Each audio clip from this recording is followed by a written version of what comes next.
Tengo el agrado de presentar a esta mesa conformada por Esteban Vallerriestra, José de la Cruz, Milena Justo, Jimmy Flores y Anouk Guiné, jóvenes y experimentados investigadores que comentarán género y conflicto armado en el Perú.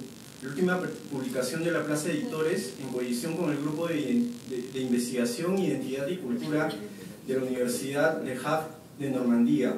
Esta velada mantiene el clima de responsabilidad en el tratamiento de los temas, con una clara apertura al diálogo. Desde la circulación en redes sociales de este evento, nos han preguntado respecto a la cantidad de mujeres que participarán en esta velada. Bueno, por X motivos, algunas de las invitadas no pudieron participar. Es así que nos hemos acomodado a las circunstancias.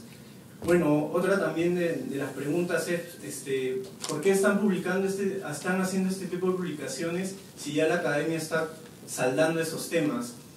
Bueno, a nosotros nos alegra mucho que la Católica también publique un libro casi homónimo.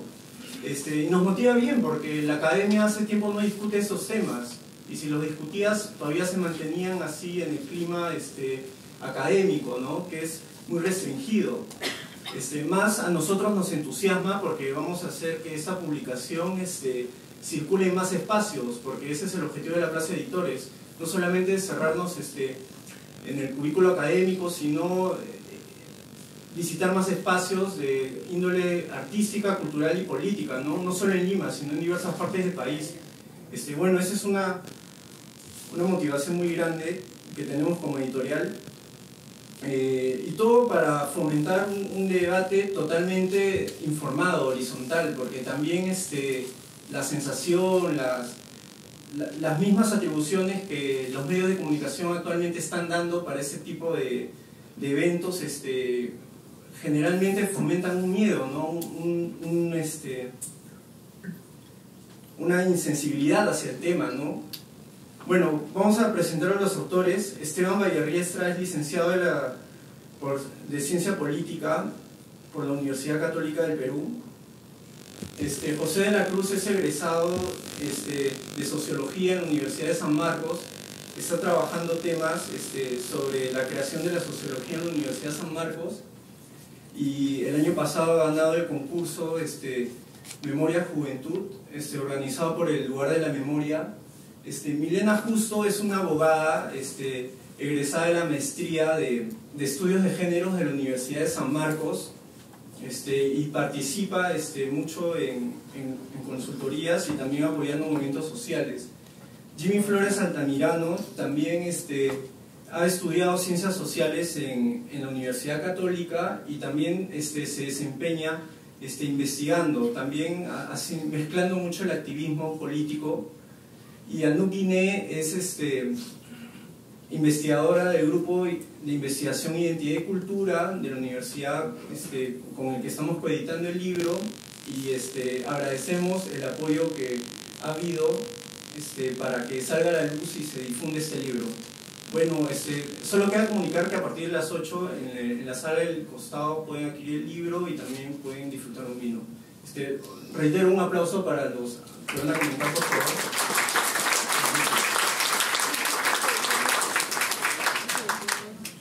Bueno, tenía algunas ideas aquí apuntadas que quería compartir sobre esta publicación. Unas ideas muy preliminares, dado que he hecho investigación sobre estos temas como joven, recién, digamos, de manera incipiente. Quiero compartir mis palabras como tal, desde esa posición. Y además como investigador que recién ha podido notar a través del gran aporte que está haciendo Anouk a estos temas, está pudiendo notar que existe toda una gran cantidad de fuentes a las que se puede acceder ahora para hacer investigación sobre el conflicto armado, que es, para decirlo de manera directa, la voz de los actores que participaron en ella. Bueno, yo conocí a Anouk en el 2014, tomé contacto con ella a partir del coloquio que ella organizó este año en Ayacucho, uno de los pocos espacios que se abrieron durante esos años donde se pudo conocer la perspectiva de los actores armados. Ella lo reconoce mucho. Durante estos años ha estado sorteando la censura de la corrección académica, abriendo espacios para que podamos conocer todas estas nuevas perspectivas, todos estos espacios. Bueno, creo que en años posteriores, en años que vengan, vamos a poder contemplar con mayor claridad el significado del aporte de esta iniciativa. Bueno, sobre el libro que se presenta esta noche, más que comentarios sobre cada uno de los textos, tengo 3 ideas centrales que quisiera comunicarles. Bueno, creo que las características de ese libro en relación a la crítica que presenta en torno a la participación de la mujer en el conflicto, la aproximación feminista y decolonial que también tiene, y el extenso uso de fuentes primarias, es decir, los testimonios de primera mano, pues serán probablemente señalados por mis colegas y con mayor precisión. En este caso, lo que yo quisiera destacar es la relevancia de los artículos que se presentan en esta noche en relación a la evolución de los estudios sobre el conflicto armado interno. Bueno, en primer lugar, este libro considero que nos muestra que estamos ante una nueva etapa en las investigaciones sobre el conflicto. Una nueva etapa que además es muy excitante para nosotros los jóvenes investigadores. Estamos descubriendo toda una faceta que había quedado en la sombra y recién estamos rascando la superficie, creo yo, ¿no? Bueno, la disposición de los militantes de Sendero Luminoso y del MRTA a contar su testimonio nos está permitiendo contar con una inmensa cantidad de fuentes novedosas para el análisis y nos está permitiendo conocer aspectos que hasta este momento considero estaban cerrados. Y para poder captar la dimensión de este avance, lo que podemos decir es que hasta hace una década y media, por ejemplo, respecto al perfil de los militantes, Sendero Luminoso contábamos solamente con investigaciones de los últimos años de los 80, principios de los 90, por ejemplo el libro de Chávez de Paz, quien logró acceder a las fichas de los prisioneros para saber cosas básicas como la edad, como el promedio, su educación, su origen, cuestiones básicas que hasta ahora en ese momento teníamos. Y para el caso de las mujeres teníamos investigaciones como la de Maruja Barry, que también introducían la participación de las mujeres de una forma muy incipiente. Incluso después de la publicación del informe final de la Comisión de la Verdad, seguía siendo un consenso en la academia la caracterización de Sendero Luminoso, por ejemplo, como un grupo de jóvenes migrantes con estudios universitarios viviendo un proceso de desarraigo. Eso la frase la tomo integral. Eso es lo que conocíamos en ese momento y creo que recién en estos años hemos podido romper ese, digamos, no digo mito, pero digamos estructura, bueno, concepto que no nos permitía ver los matices que habían detrás, ¿no? Asimismo, creo yo, antes era imposible, incluso impensable, dadas las condiciones políticas, hacer estudios contando con un amplio número de fuentes directas. Los trabajos eran, bueno, los que eran considerados los trabajos más avanzados, por ejemplo, los de Portocarrero, Víctor Beach o incluso Robin Kirk, en el caso de las mujeres, no pudieron acceder más allá de un puñado de historias de vida que incluso rascaban simplemente la superficie y que trataban de romper este mito de todos los militantes como sanguinarios, altamente ideologizados y siguiendo órdenes de una manera ciega. Pero hoy esos trabajos, creo yo, palidecen ante trabajos como los de Tini Casencios, los de Gavilán o de José Carlos Agüero, ¿no? Digamos, y en esta publicación, por ejemplo, el de Antonio Zapata,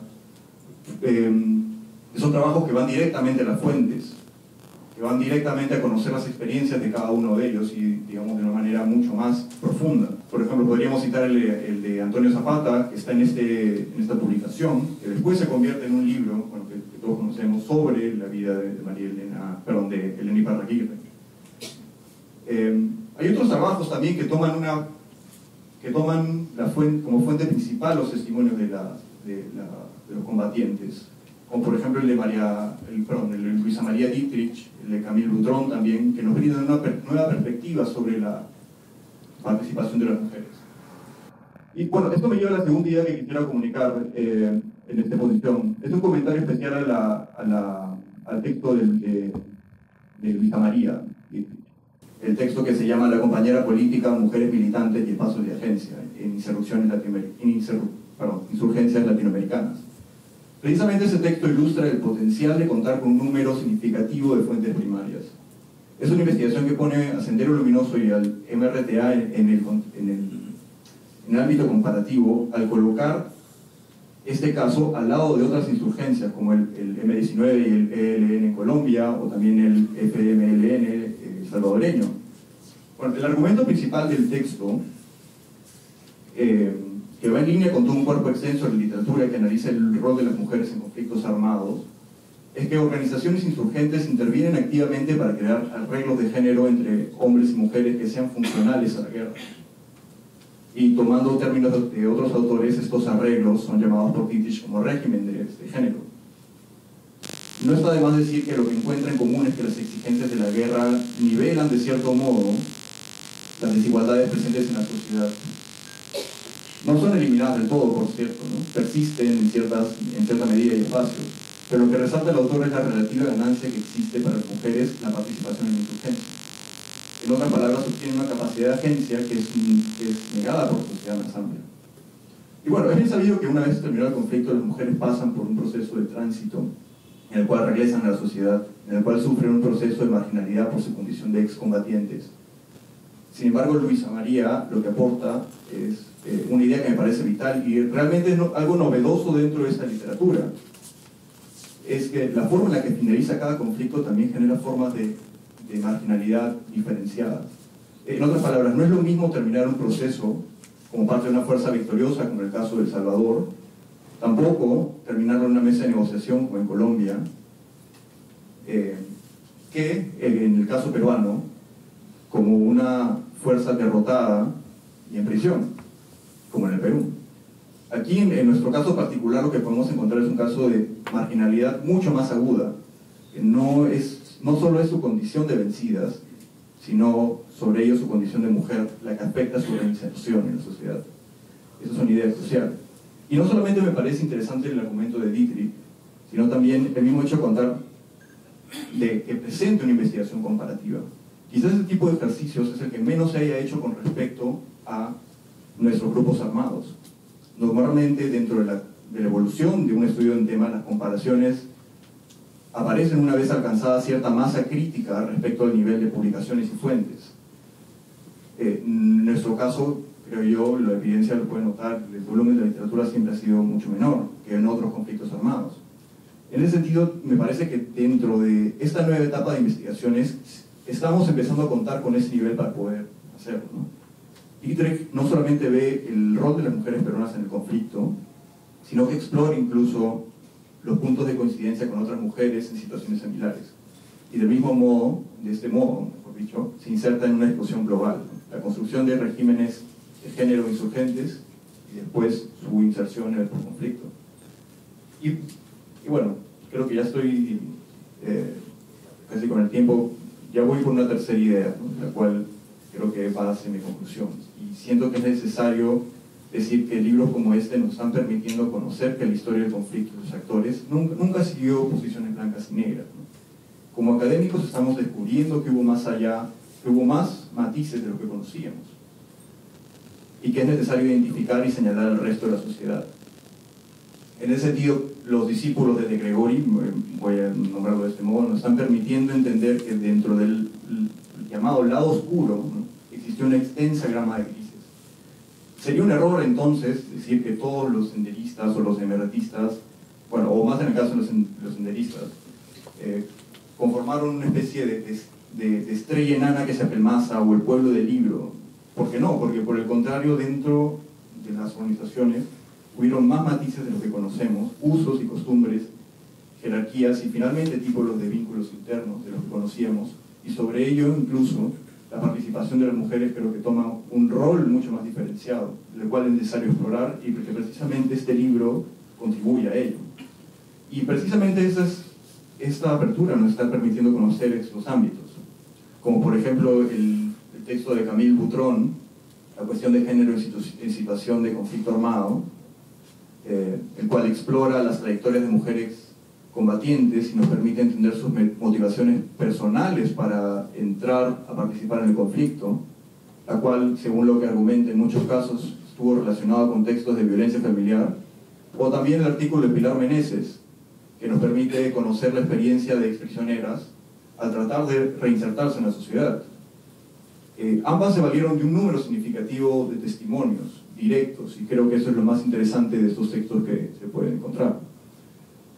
Y bueno, como palabras finales, creo que es necesario también señalar que en esta nueva etapa de investigaciones, si bien nos brinda nuevas herramientas, también nos coloca nuevas exigencias a los investigadores. Y me interesa, bueno, parece una cuestión muy interesante analizar cómo es que eso se puede resolver en años posteriores. Porque existe una tensión muy notoria entre los textos en la forma en la que se aproximan al objeto de estudio. Perdón que lo diga de manera tan fría y apasionada, como objeto de estudio. Las mujeres en ocasiones, en algunas partes de los textos, son etiquetadas con términos como excombatientes, otras como guerrilleras y otras como prisioneras políticas. Como bien reflexiona brevemente Pablo Malek en uno de los textos también, es necesario tener en cuenta que las vinculaciones de cada uno de esos términos, tanto decir terroristas o perpetradoras de un lado es hacer una respuesta por quienes están en contra de ellas, sus detractores, pero del otro lado también llamarlas presas políticas o vencidas nos da una posición dentro de quienes defienden.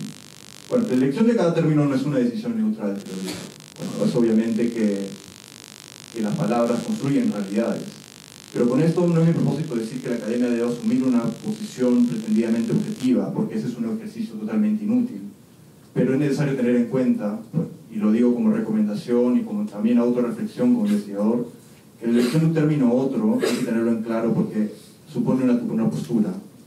Cada término resalta una condición mientras que oscurece otra. En mi opinión, bueno, concuerdo que hay que romper con el clima conservador y de miedo que existe actualmente, pero la cercanía a las fuentes tampoco debería convertir a la academia en una vitrina de posturas, tanto de un lado como de la otra. Y posturas que pregonen, tampoco tiene que ser una vitrina de posturas que pregonen la represión antes que la libertad, o la discriminación antes que la igualdad, o un orden utópico antes que otros valores como la democracia y la justicia. Y para finalizar, bueno, eso evidentemente no lo vamos a resolver ahora, ni en los próximos días, en los próximos meses, ni en un futuro muy cercano, pero que dará, creo que dará pie para futuras discusiones y vueltas para debatir ese asunto, la posición que la academia como tal debe asumir en este caso. Bueno, muchas gracias.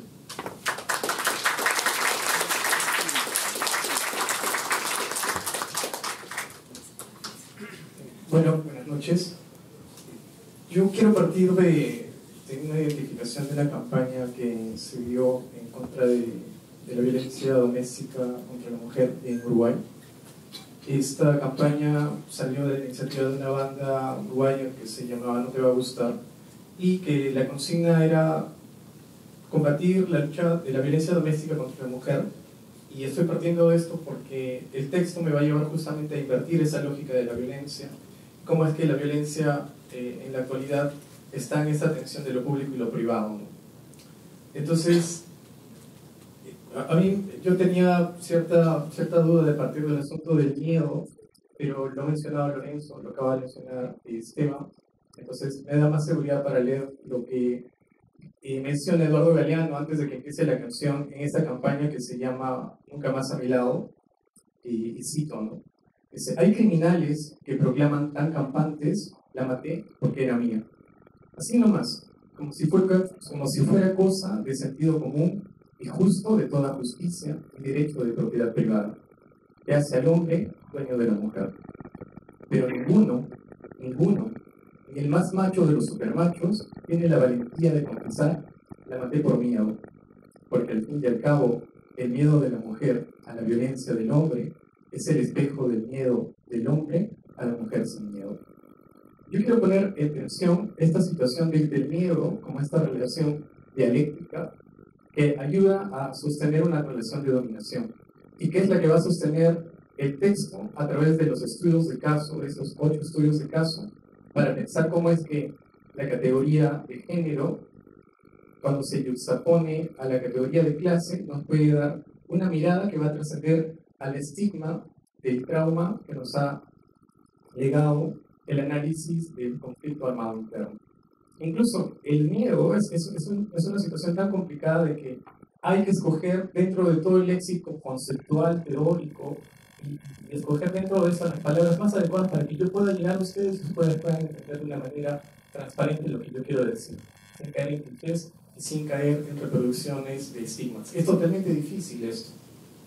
Entonces, yo me pregunto, ¿no es acaso el miedo en esta situación actual el que nos ha llevado a evadir, a sabernos confrontados, a sabernos poco preparados para dialogar en términos de renuncias y reconocimientos?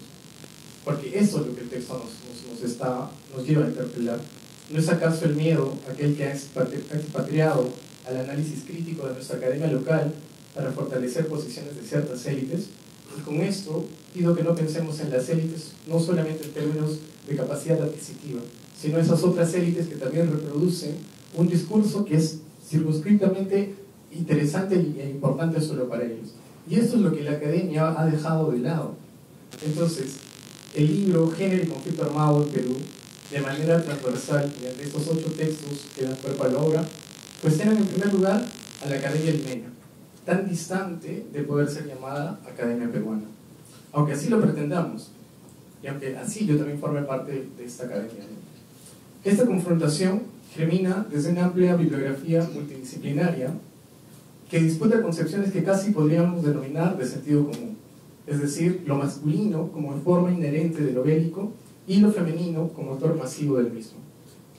Uno de los artículos va a recoger esta idea, así que no lo voy a desarrollar, pero es bajo esa configuración que las mujeres saldrían sobrando en esta ecuación. Y el análisis del conflicto armado interno con una perspectiva de género sería una cosa de locura, si es que no se mirara con el detalle y con el riesgo al que se han atrevido a hacer estos investigadores en este libro.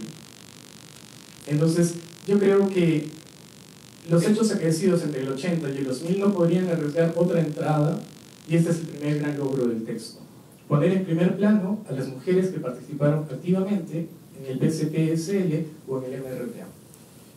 Con ello se abandona la mirada psicologicista de las mujeres radicalizadas, aquellas que las ven como un contenedor de furia susceptible de flotar aleatoriamente.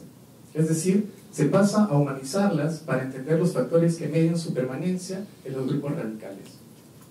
Creo que a la distancia que venimos de haber presenciado la captura del líder principal de Sendero, debemos empezar justamente a interpelar este tipo de sentidos comunes, ¿no?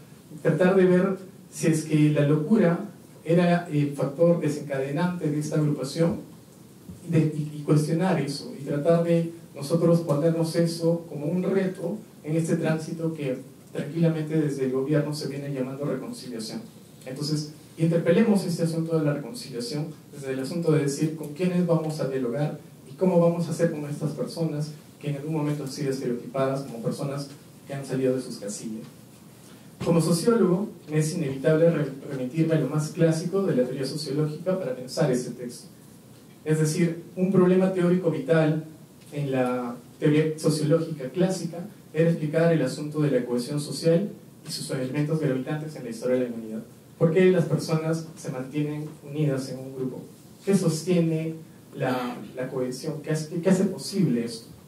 Entonces, yo arranco y valoro mucho el texto de Luisa María Dietrich Ortega, titulado La compañera política, mujeres militantes y espacios de agencia en insurgencias latinoamericanas, donde ella ahonda en las negociaciones sobre las relaciones de género que las organizaciones insurgentes permiten en tanto son su contexto. Es decir, la mujer que estaba acostumbrada a desarrollar roles domésticos de limpieza de la casa, cocina, cuidado de los hijos, cuando estas personas empiezan a insertarse dentro de esas agrupaciones, empiezan a dejar de lado estos roles. Entonces, este estudio cobra fuerza en la medida en que la autora trata de identificar patrones similares, como ya lo mencionó Esteban también, haciendo una comparación entre agrupaciones de países como Colombia y El Salvador. Entonces, todas estas agrupaciones procuran, ¿qué tienen en común? Que primero procuran romper el statu quo, poseen una mística guerrillera donde el proyecto colectivo va a ser mayor que el proyecto personal de vida. Y esto hay que sostener esta idea porque va a ser el eje movilizador para que las mujeres tengan una fuerte cohesión dentro del grupo. Y finalmente, el otro elemento en común es de que esas agrupaciones tienen una participación femenina mayoritaria en comparación a grupos distintos. Pensemos de repente en las guerrillas del 60 o del 65. Entonces, para el caso del PSPSL, aproximadamente se ha contabilizado que el 40% de las militantes eran mujeres, mientras que en el comité permanente, de los 3 miembros que formaban parte de este, 2 eran mujeres, y conocidas, ¿no? Augusta Latorre y el caso de Elena Iparraguirre, que Antonio Zapata desarrolla una historia de vida a partir de eso, también con una entrevista extensa que hace a Elena en la prisión.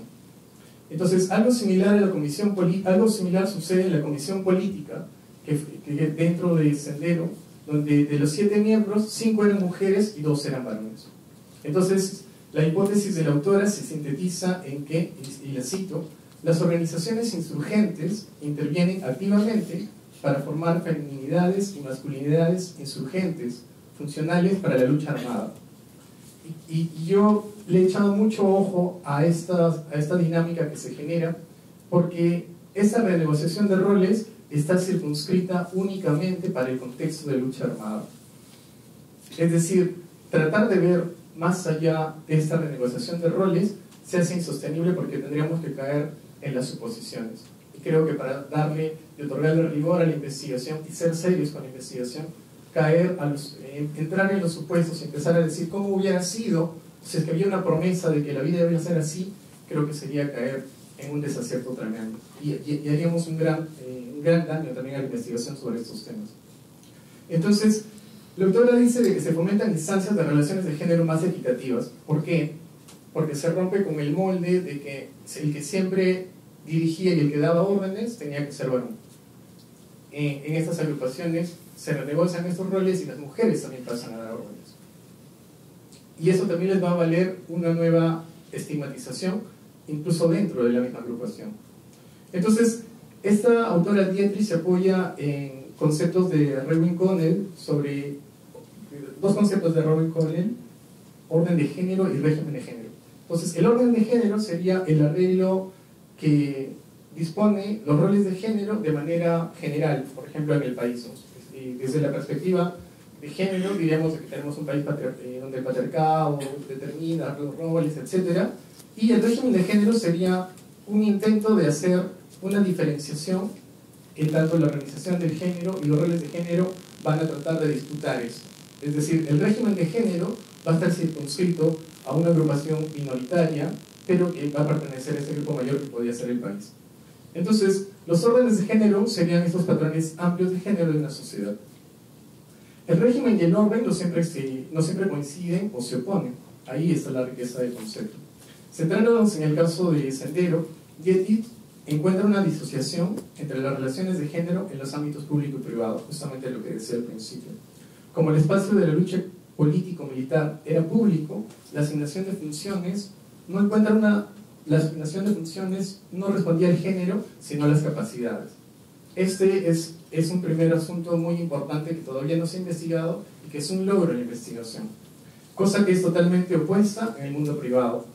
Mientras que la compañera militante poseía agencia debido a la suspensión de las lógicas de producción, es decir, donde el hombre era el proveedor, las lógicas de reproducción, donde se congela el lado de la maternidad debido al contexto en que se vive.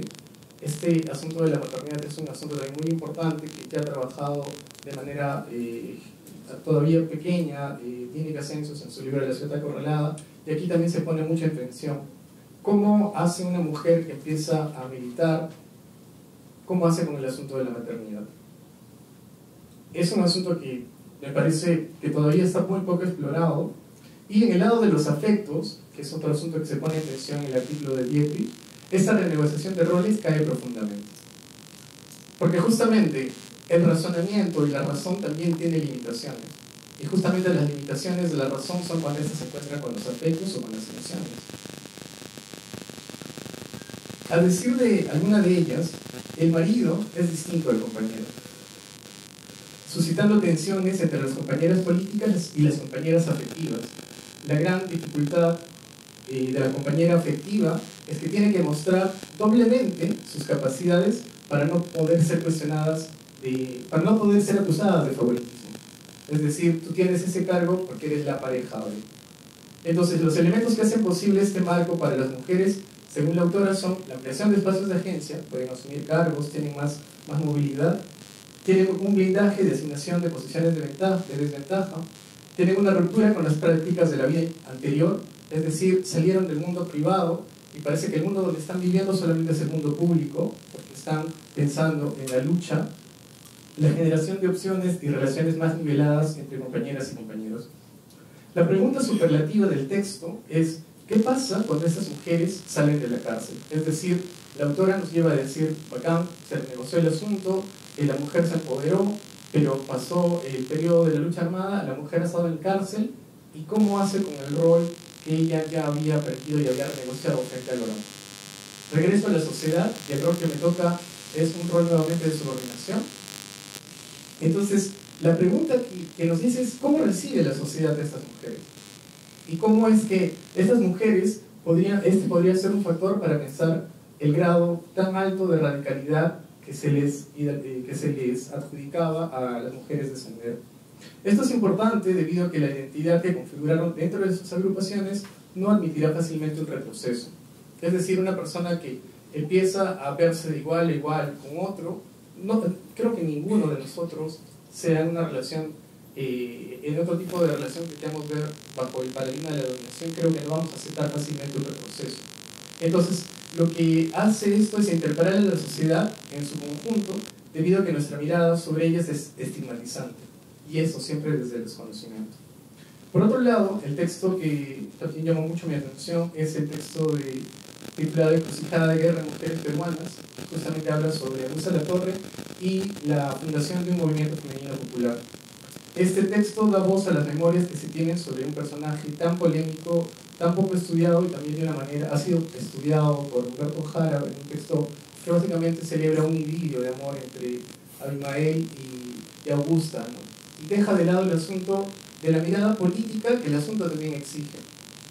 Entonces, asimismo, la autora aprovecha una temprana formulación de un feminismo que dialoga con la posición de clase, que encuentra en el movimiento femenino popular que se apoya en la existencia y la aparición temprana del MFP para cuestionar la historiografía feminista. ¿Por qué la historiografía feminista no toma en cuenta a esta semilla germinal de esta gente que está dentro del sendero, pero también estaba pensando en el asunto del género? Al respecto, yo solamente haré dos observaciones que espero aporten a seguir mejorando este estudio. Primero, que los organismos que generaba Sendero no eran necesariamente de un carácter colectivo, es decir, que agrupaban a personas, sino que se alineaban con intereses militares. Dentro de esa lógica de las 4 estrategias militares maoístas de agitación y propaganda, sabotaje, asalto de guerrilleros y aniquilamiento selectivo, la generación, la aparición de organismos generados respondía justamente a estos intereses, ¿no? Es decir, podrían aparecer muchas organizaciones, pero no necesariamente esta podría estar rellenada por personas. Entonces, esa es una cosa que yo creo queda como una tarea a comprobar a partir de las entrevistas, de los documentos, y a partir de hacer un análisis historiográfico mucho más profundo sobre eso.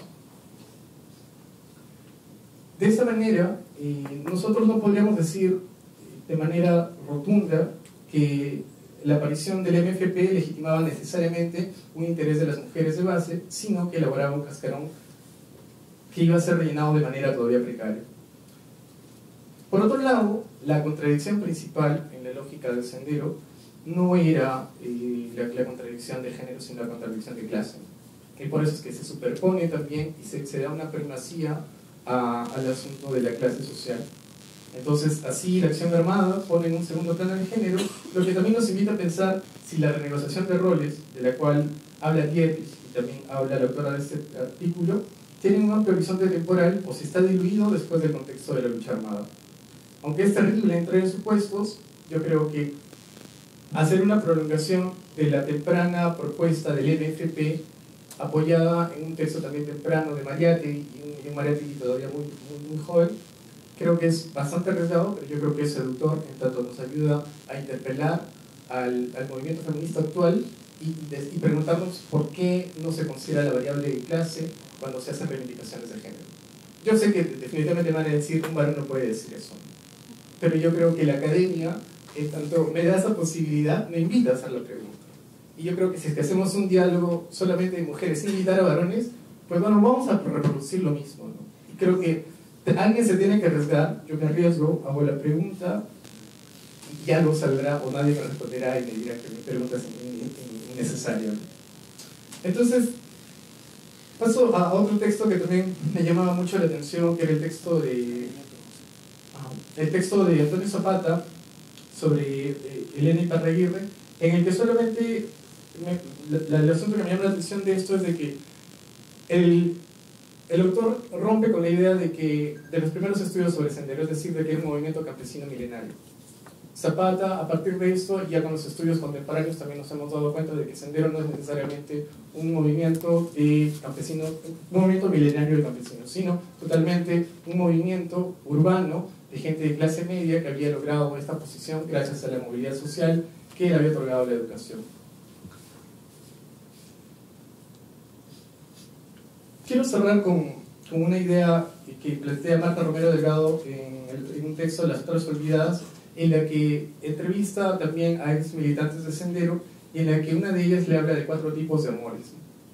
Entonces ella dice, existen los 4 tipos de amor, y el primero es el amor burgués, que es el que hace que sientas cariño por la familia; el amor de compañero, que es con el quien compartes afinidad política y de lucha; el amor de camarada, que es el amor al pueblo; y obviamente el amor superlativo y más importante, el amor de comunista. Entonces yo encuentro en todos estos textos justamente este distanciamiento entre lo público y lo privado, para tratar de entender que el género había sido pensado en ese momento como una estrategia circunscrita a la lucha armada y circunscrita al ámbito netamente público, porque los abusos que se vienen denunciando hasta la actualidad también se denunciaron en esa época de repente con mayor o menor porcentaje. Los abusos se venían reproduciendo también en el ámbito privado de las militantes de ese entonces, ¿no? Entonces, todas estas ideas expuestas en el texto solamente me permiten volver al principio de mis comentarios. ¿Es entonces el miedo el que nos ha sumergido en esta convivencia innegociable? ¿O es que acaso creíamos que el miedo era unilateral y nos estábamos considerando como héroes a sabiendas de esa negación? Pues estos textos en su conjunto nos empujan a bajar nuestras defensas, a abandonar el prejuicio, ese otro mecanismo de defensa frente a lo desconocido, para poder hilvanar mejores relaciones sociales.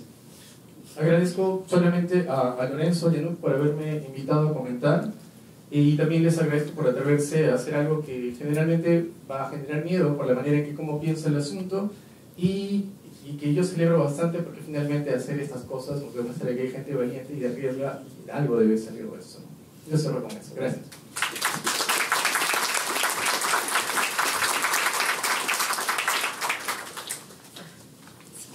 Buenas noches con todas y todos. Bueno, con mucho gusto de poder participar en la presentación y que Nuc nos haya permitido escribir el epílogo tanto a Jimmy como a mí. Creo que reúne una serie de investigaciones y preocupaciones que desde hace mucho tiempo nos acompañan, y que quería empezar la intervención con esto, y que creo que ya lo han dicho mis dos antecesores. El tema del miedo, la estigmatización y la satanización en este contexto nos limitan a expresar diversas teorías, a proponer nuevas investigaciones que tengan una mirada crítica sobre lo que fue este proceso tan reciente en nuestro país como lo que es el conflicto, y que creo que ha marcado a nuestra generación y a nuestra sociedad. Puntualmente con el tema que nos convoca, que es el género como una categoría de análisis, creo que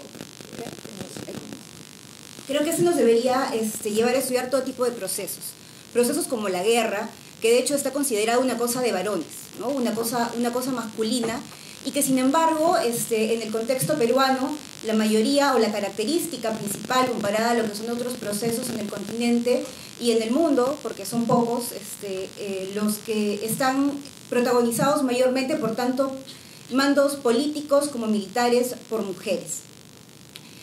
Creo que el primer punto que quiero resaltar es eso, que ya es innegable, pero que creo que desde los estudios de género nos tiene que llevar a analizar un tema mucho más interesante aún que pasa de lo que es la participación, la alta participación de las mujeres en la guerra, que es el discurso que se creó desde los textos del movimiento femenino popular, y que eran las demandas que reivindicaban las mujeres que pertenecían a este movimiento, al BCPSL, ¿no? Que tienen un concepto particular de lo que es la emancipación de las mujeres, porque la entienden dentro de lo que es la emancipación de lo que es el proletariado, y que bueno, van a ser la característica prácticamente de este movimiento, y que sin embargo, pese a estas evidencias, han sido simplificadas y reducidas. Dos puntos, creo. No se les reconoce su capacidad de agencia, como tampoco se reconoce la capacidad de decisión política que tuvieron. En la mayoría de los textos que han sido escritos hasta el momento, las representan como sanguinarias, patologizadas, cuya vinculación es producto de miedos y frustraciones. Y creo que eso tiene mucho que ver con cuando mencionaba que cómo se entiende la guerra como una cuestión netamente de varones, ¿no? Hay un punto adicional que a mí me parece caracteriza muchas investigaciones en relación a lo que son los procesos armados, que no se han tocado en este libro, pero que creo que sí son una característica que hay muchas tendencias que cuando investigan sobre la mujer dentro de estos procesos, se reducen a lo que es la mujer como víctima y mujer como protagonista de procesos de paz, cuyas demandas y cuya búsqueda de justicia me parecen sumamente importante. Creo que es de lo más que se ha producido, de hecho, desde lo que es la academia, en cuanto a lo que es la violencia sexual en conflicto armado interno, cómo es que las mujeres cuando empiezan a buscar justicia, empiezan a hablar por lo que le pasó a su familiar, al otro, a su hermano, y no sobre sus propias vivencias, ¿no? Creo que estas demandas son necesarias, son súper interesantes, es importante que sigamos buscando justicia en ese marco. Sin embargo, no son lo único que pasó en relación a lo que es mujer y guerra, sino que hay otro grupo de mujeres que también fueron protagonistas y que de hecho fueron las protagonistas de los grupos alzados en armas, ¿no? Así que creo que justamente por este tipo de características, el libro de Anouk es una iniciativa súper audaz, súper novedosa, y que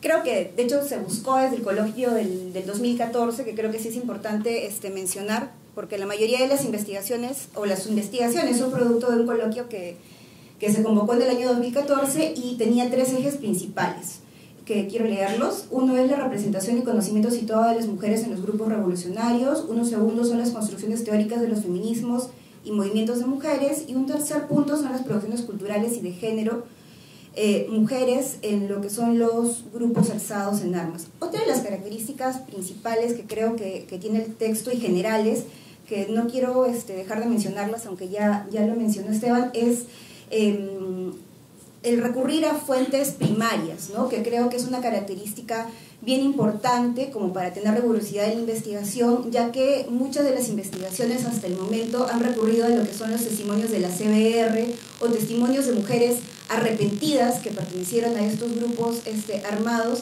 y que pueden limitar justamente el análisis de cuál fue el tipo de participación que tuvieron ahora que recogen esos testimonios, ¿no? Sobre los 2 primeros ejes que convocaron del coloquio, quiero empezar con el texto de Anouk, con la encrucijada de guerra, porque creo que ella analiza lo que he mencionado en un inicio, el tema de ese lenguaje propio, ese discurso que desarrolla el movimiento femenino popular. Por mencionar alguna de las demandas que se encuentran en sus textos, está el rechazo de la esclavitud del hogar, el trabajo doméstico como una concepción burguesa, la maternidad como función central de la vida de las mujeres, y que son parte de las demandas que este movimiento levanta para buscar el tema del construir una mujer y una madre de nuevo tipo. De hecho, cuando se habla de la madre, no se habla de la madre de una familia, ¿no? Sino es la madre del pueblo, ¿no? Entonces, estas características son sumamente interesantes para analizarlas desde el feminismo. Y justamente la pregunta que gira alrededor del texto es ¿por qué hasta el momento no hay, desde la producción académica en Perú, investigaciones que ahonden sobre esta temática en nuestro país, ¿no? Esa es la gran pregunta que ANUC desarrolla, y a partir de eso hay una serie más de posturas, interrogantes que ya se plantea, y para poder relacionarlo con otro texto del grupo, del libro, es el de Marta Romero Delgado, que creo que puede responder en algo esa interrogante que se hace a ANUC cuando ella se refiere a dos polaridades que caracterizan lo que son las investigaciones que se han producido hasta el momento de la guerra. Por un lado, dice que encontramos a las mujeres caracterizadas como desviadas, locas, masculinas, y por otro lado, las características que se les asignan son incapaces de tomar decisiones. Es bastante curioso, ¿no? Porque es como que las analizan desde los dos polos, ¿no? Desde los dos polos negativos, justamente como para poder reducir toda esa capacidad o toda esa agencia que pudieron tener dentro de lo que son estos grupos armados.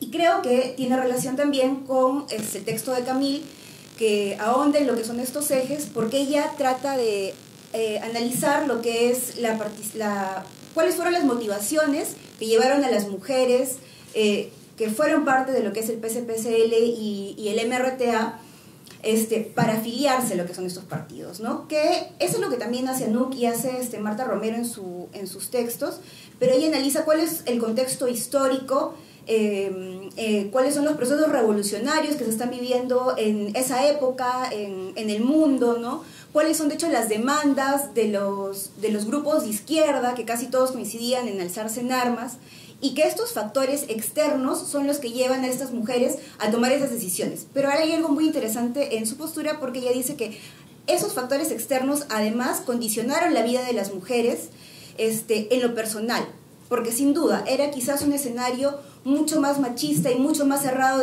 para diversos espacios, por ejemplo, en los movimientos de izquierda, universidades, para las mujeres, ¿no? O sea, no había tantas libertades, y esos factores externos condicionaron los personales que las llevaron a ellas a tomar la decisión de poder afiliarse a estos grupos armados, ¿no? Y que creo que es algo que en lugar de, porque muchas veces es como que dices, ya, pero fue lo personal y no solamente fue lo externo, pero creo que eso es algo que hay que reivindicar y es algo que hay que rescatar, porque justo desde el feminismo hemos entendido de que lo personal es político, ¿no? Entonces está bien que estos factores hayan sido también una de las características que llevó a estas mujeres a ser parte de estos grupos. Y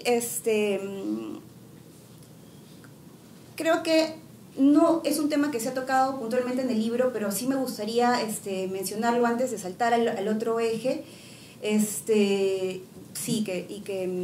Me parece que también es algo que puede ser muy interesante para lo que son los estudios de género, y es el tema del no reconocimiento, la omisión, la omisión en lo que son las producciones culturales, principalmente de lo que es la línea senderista, y que tiene mucho que ver con el tema de cómo anulamos al sujeto, cómo lo deshumanizamos, y que tiene relación con lo desarrollado por Butler, por ejemplo, en Vidas Precarias, de cómo deshumanizas al preso de Guantánamo, por ejemplo, ¿no? Porque es una forma, deshumanizar es una forma de aplacar, es una forma que te da legitimidad para pisotear desde la ley, ¿no? Y bueno, lo que quería referir es una producción cultural muy interesante que data de la década del 90 en el penal de Yanamayo,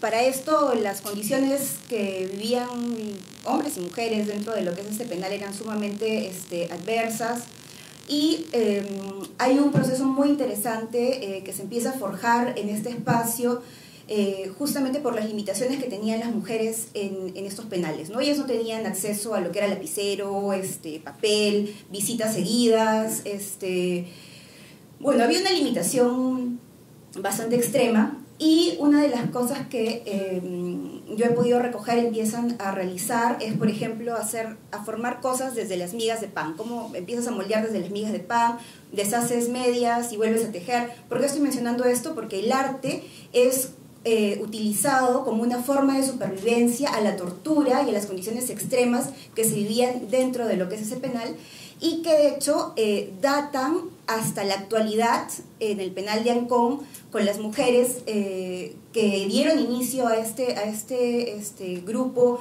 en el 90, que se llama Taller de Arte y Artesanía Nueva Semilla, y que tienen actualmente una producción poética, teatral, pictórica, que sigue teniendo ese lenguaje súper particular. De hecho, hay una serie de murales donde analizan, ¿no?, el papel de la mujer en la historia, ¿no? Y me parece que, por ejemplo, este tipo de experiencias son interesantes desde los estudios de género, compartamos o no lo que es la posición que tengamos, ¿no? Desde los estudios de género es súper interesante poder analizarlo. Y en relación a lo que son las cárceles, quiero pasar al texto de Pilar Meneses. Ella analiza las condiciones de encierro, las condiciones de encarcelamiento de las que pasan lo que son las mujeres de las organizaciones armadas y las consecuencias físicas y psicológicas sobre sus cuerpos, sobre sus mentes y las formas de socialización que tienen dentro de las prisiones en el marco de un clima de persecución. Es muy interesante porque ella recoge lo que son experiencias de vida de mujeres que han cumplido más de 15 años de condena dentro de las cárceles y las condiciones adversas que tienen una vez salen de prisión, porque tienen que reintegrarse a la sociedad, una sociedad que nunca las va a dejar de juzgar como la terrorista.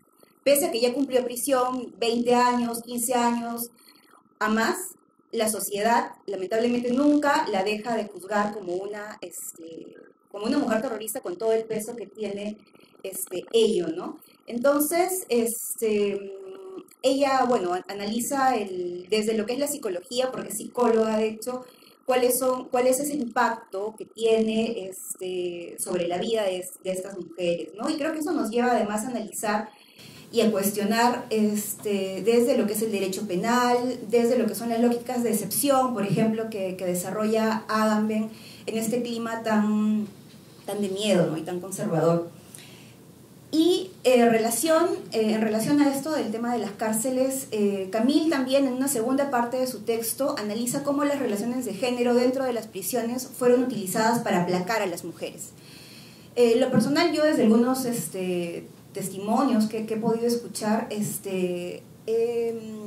ha sido recurrente el tema de cómo es que para buscar aplacar a estas mujeres utilizaban mucho el tema de los hijos, de las hijas, de la familia, cuando para una mujer que está mucho más asociada al tema de lo que es la lógica de los cuidados, esto de acá puede ser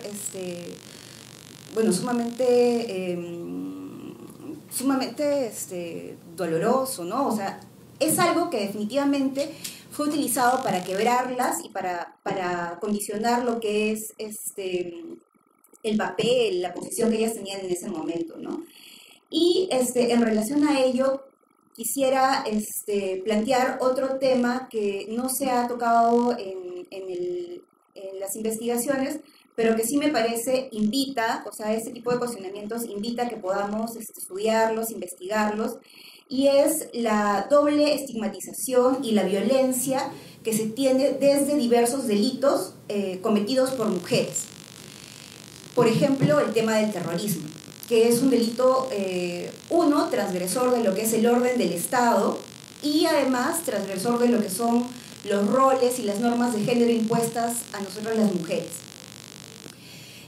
Eso definitivamente lleva a generar mayor violencia dentro de lo que son las prisiones y que sin embargo, otro tema como para cuestionarnos, interpelarnos también, es que estas mujeres que una vez detenidas pudieron haber sido víctimas, por ejemplo, de violencia sexual, como sabemos que eso fue una práctica bastante común desde las fuerzas del orden, no son consideradas víctimas en lo que es el marco legal de nuestro país, ¿no? Entonces, como personas respetuosas de lo que son los derechos humanos, creo que también es algo que nos lleva a interpelarnos, ¿no? O sea, ¿cómo se da esto? ¿Cómo es legal que sea eso, ¿no?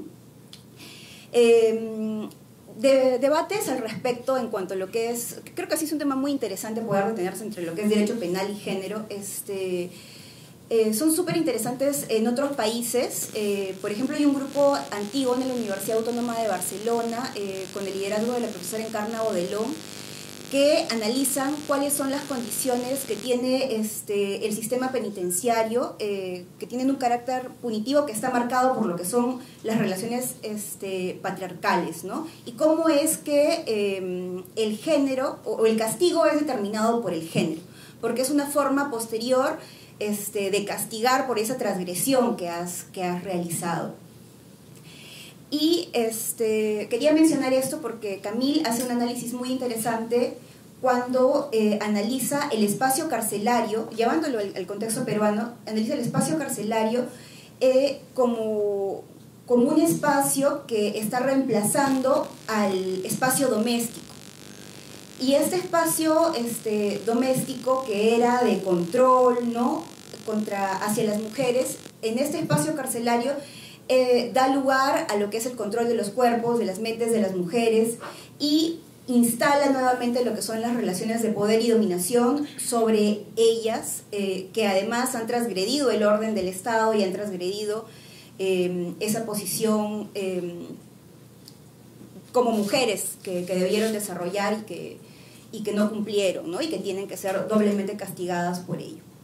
Creo que este grupo de investigaciones nos deja muchas otras más interrogantes. Me parece que es importante leerlo con una mente abierta, no estigmatizadora, para poder seguir produciendo, y sí, ojalá que ya no desde el miedo, ¿no?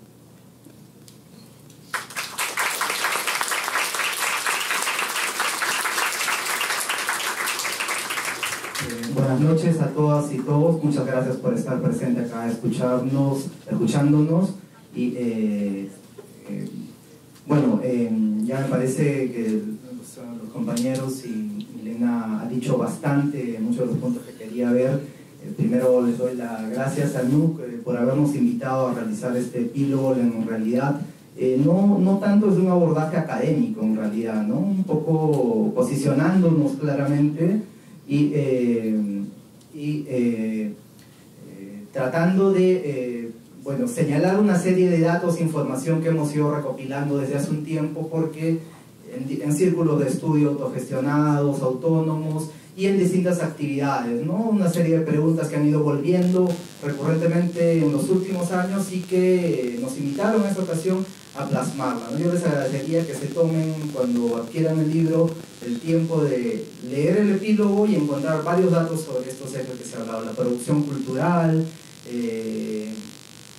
los casos, las sentencias, en muchas situaciones en las que las mujeres que han sido violentadas sexualmente no se las considera como víctimas, etc. Y más información, ¿no? La línea testimonial que empieza ya sea como memorias, como ficción, que contrariamente a lo que algunos autores académicos hegemónicos dicen, pareciera que empieza con cierta línea vinculada, pareciera un poco más hacia sus simpatías, en este caso del MRTA, ¿no? Pero no es así, ¿no? Se puede rastrear una línea testimonial mucho más antigua, hasta de los 90 incluso, pero que nuevamente, por los sesgos, por la posición desde la que se habla, desde la clase, la orientación política, la etnicidad, etc., y desde la historia misma política en la que han participado, muchas veces impide reconocer estos, o quizás es simple desconocimiento. Bueno, nos pareció interesante igual, o sea, a pesar de que, vale aclararlo, las protagonistas de quienes estamos hablando estas historias no hablaron en las categorías de género tal cual y como las estamos entendiendo, ¿no?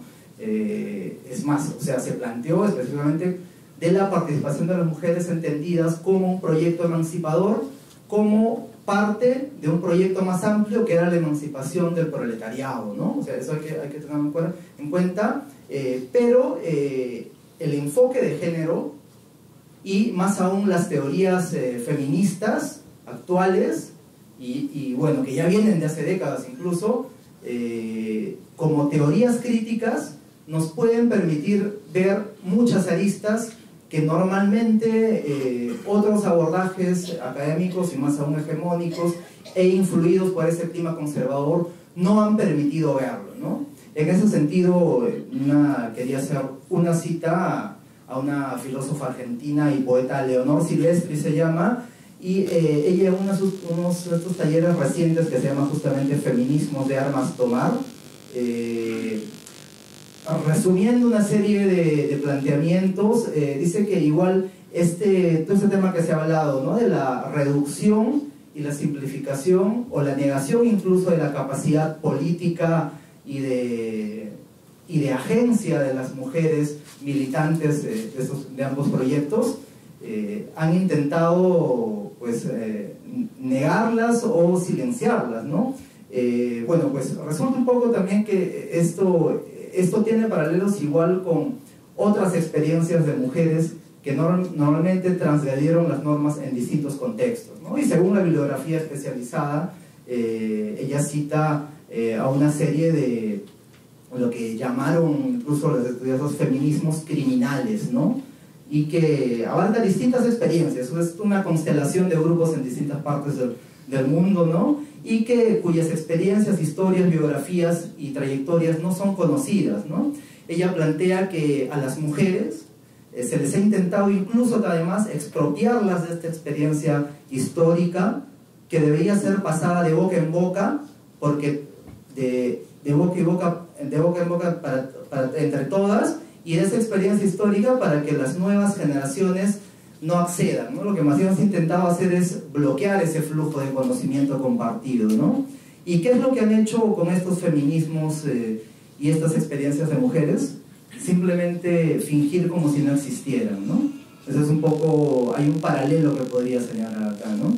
Y que a veces también cuando se aborda y se piensa los proyectos armados que han habido acá, se los descontextualiza y se los piensa desde el momento, desde la coyuntura política y social en la que estamos, ¿no?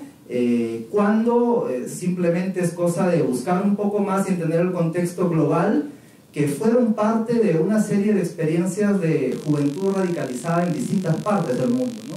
Con las mujeres que también transgredieron las normas y las leyes, y eso hace que sea tan, bueno, y muchas veces la vida de otras mujeres incluso, ¿no? Que eso ha generado este trauma, este impedimento para hablar, no sea reconocido, ¿no?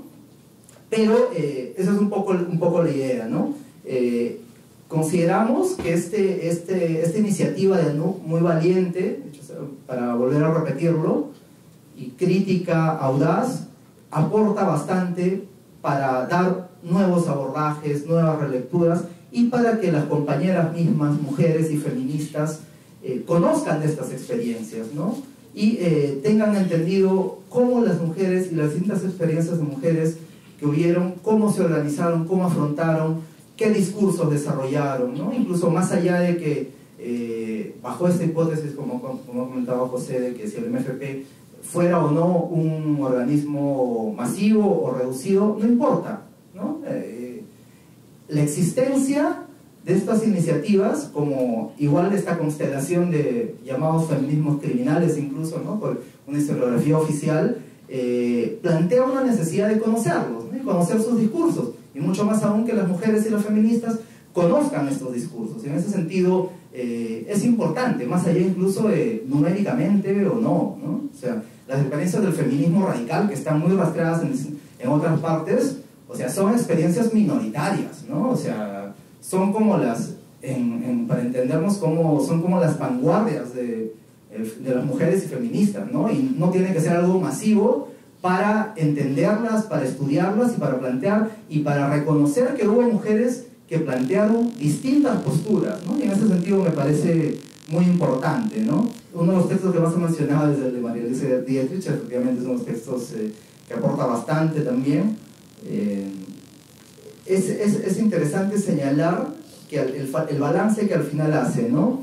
Y las distancias que se hacen de los abordajes tradicionales hegemónicos, digamos, donde ya se ha planteado todo esto, ¿no? Se plantean desde lo que las teorías queer han planteado y ahora se llaman, ¿no? Los esencialismos binarios, es decir, que hombres y mujeres aparentemente tendrían algo que los hace esencialmente mujeres y esencialmente hombres, ¿no?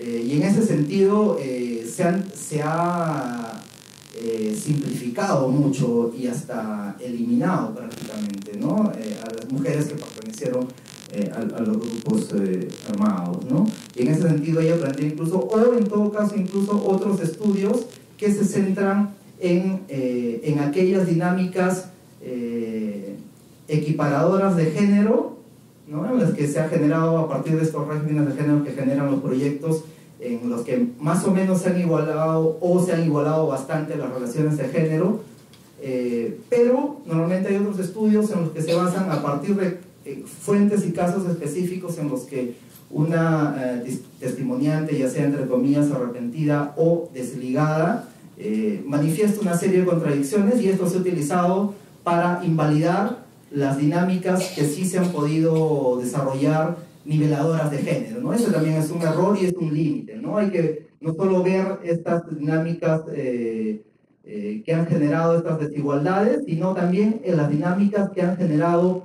nuevas feminidades, nuevas masculinidades y espacios más igualitarios, porque dicho sea de paso, las dinámicas igualitarias de género en la sociedad ideales tampoco existen hasta la actualidad, ¿no? Y menos hace décadas, ¿no? O sea, en ese sentido es importante contextualizarlo, ¿no?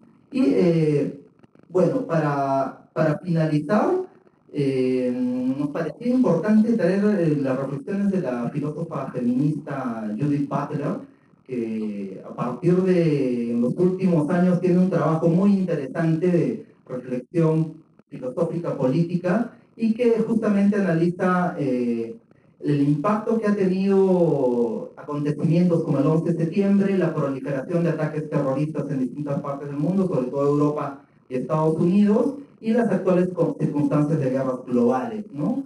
Este contexto, obviamente, como el que nos tocó vivir a nosotros, está generando muchas víctimas, muchas muertes, mucho dolor, mucho sufrimiento, y el riesgo es de que este duelo y este dolor nos lleve a callar y a tolerar la censura del discurso crítico, ¿no?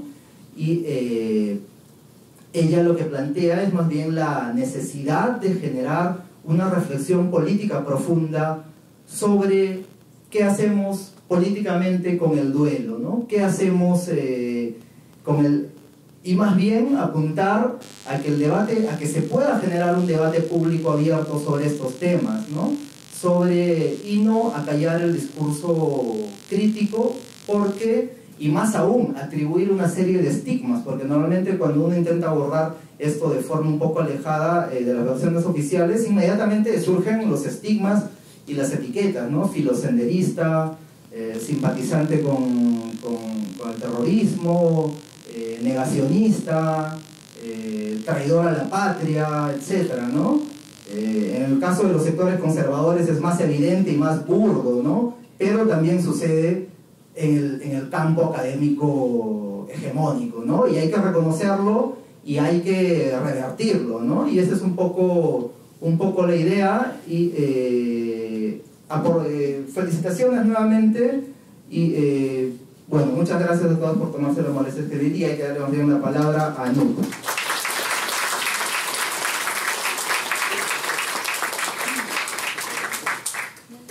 Buenas noches a todas y todos.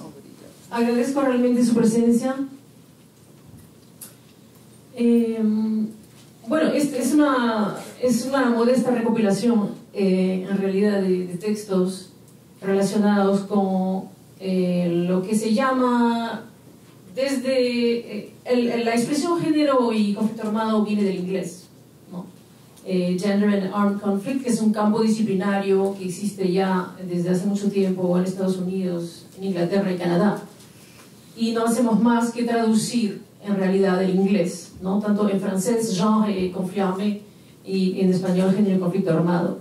Es un tema muy amplio, absolutamente muy amplio, y aquí hemos tocado solamente ese tema desde el ángulo de las voces, de las vivencias de las ex militantes, ex guerrilleras del MRTA, del PCP-ICL y de El Salvador y de Colombia, porque siempre se tiene que tener una visión comparativa de las cosas a nivel mundial, sin aislar los análisis que se han hecho del PCP, el MRTA y de la situación del Perú. Son muy aislantes analíticamente.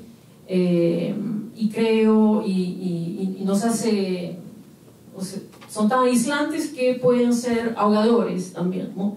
Y creo que este libro modestamente oxigena mucho el tema, lo poliniza también, lo complejiza porque es necesario. Muy rápidamente quisiera contar la historia, algunos ya lo saben, de esta publicación. Bueno, yo empecé esta investigación sobre mujeres de los grupos armados en armas en 2011. Ya había vivido aquí en los años 90 y tenía, en los 90 yo tenía un horror total a Sendero Luminoso, un rechazo absolutamente total.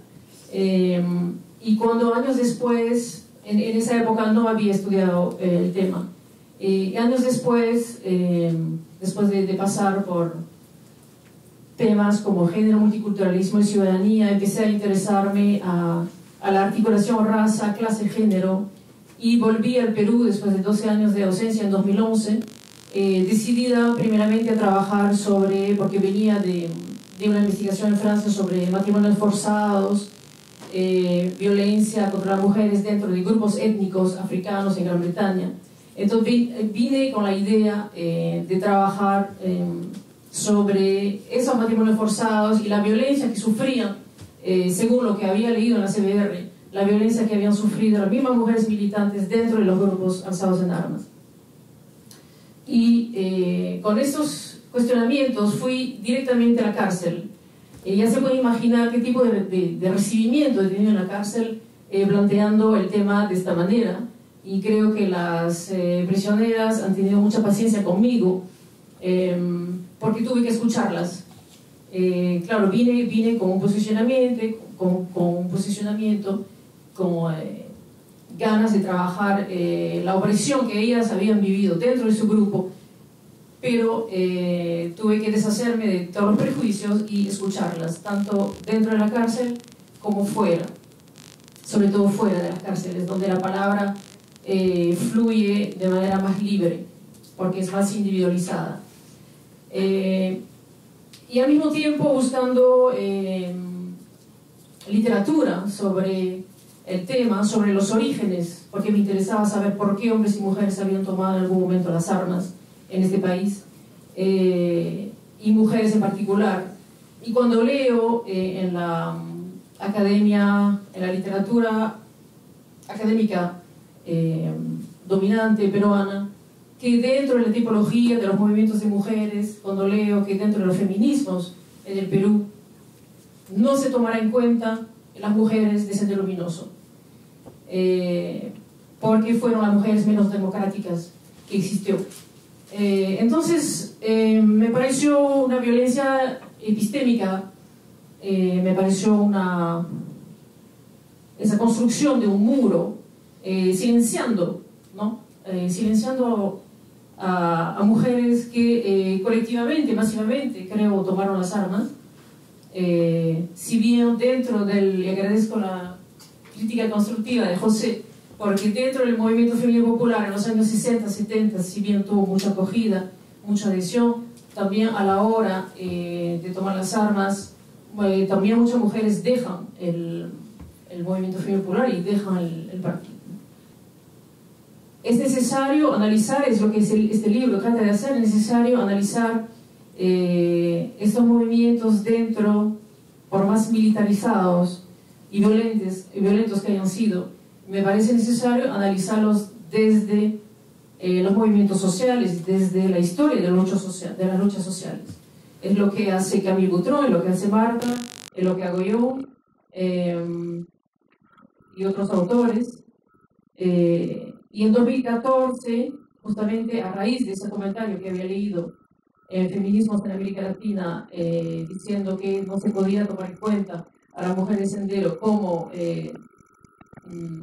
dentro de las vertientes feministas o movimientos de mujeres, quise hacer un coloquio justamente sobre ese tema, ¿no? Donde se daba voz a esas mujeres. La convocatoria fue muy bien recibida por un lado y muy mal por otro.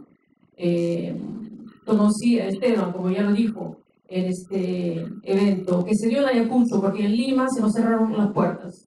Ninguna universidad nos recibió en Lima. Y una vez más agradezco a las madres de ANFACEP que sí nos recibieron. Y bueno, quiero recordar aquí que ese evento se habló antes de la academia. La academia puede ser muy censuradora, ¿no? Porque académicos intentaron boicotear el evento, intentaron boicotear el coloquio, denunciándonos de fachada de Sendero, diciendo que la convocatoria era la versión de Sendero, diciendo que la convocatoria justificaba la lucha armada, ¿no? Entonces hay un problema dentro de la academia y volvemos a los posicionamientos políticos. Existen en la sociedad en general, existen también dentro de la academia, ¿no? Y después de ese coloquio hubo en 2016 la publicación de la revista EOL, que dirijo en la Universidad de Le Havre, en Francia, donde trabajo, que ha reunido trabajos que ya se titulaba Género y Conflicto Armado, reunió trabajos tanto del coloquio como de gente que invité a lo largo del camino, como es, por ejemplo, Antonio Zapata. Y aquí en este libro quise también integrar, por ejemplo, a Marisa Luisa Dietrich Ortega, cuyo trabajo me parece absolutamente fundamental, porque esos trabajos ya existen. El trabajo de Luisa, por ejemplo, ya fue publicado en Colombia, pero a mi entender no fue suficientemente leído, visibilizado en los trabajos académicos.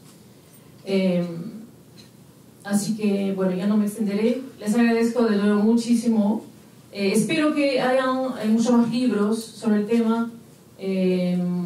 Ya tenemos otro editado por Mercedes Crisóstomo, un libro importante, por cierto. Mercedes fue miembro de nuestro comité científico del coloquio 2014 y me alegra muchísimo que salga este libro hoy, porque plantea justamente esta diferencia, esa diversidad de posicionamientos políticos, ya desde los dos libros, ya desde las dos curátulas, lo cual invita al debate y a más trabajo sobre el tema.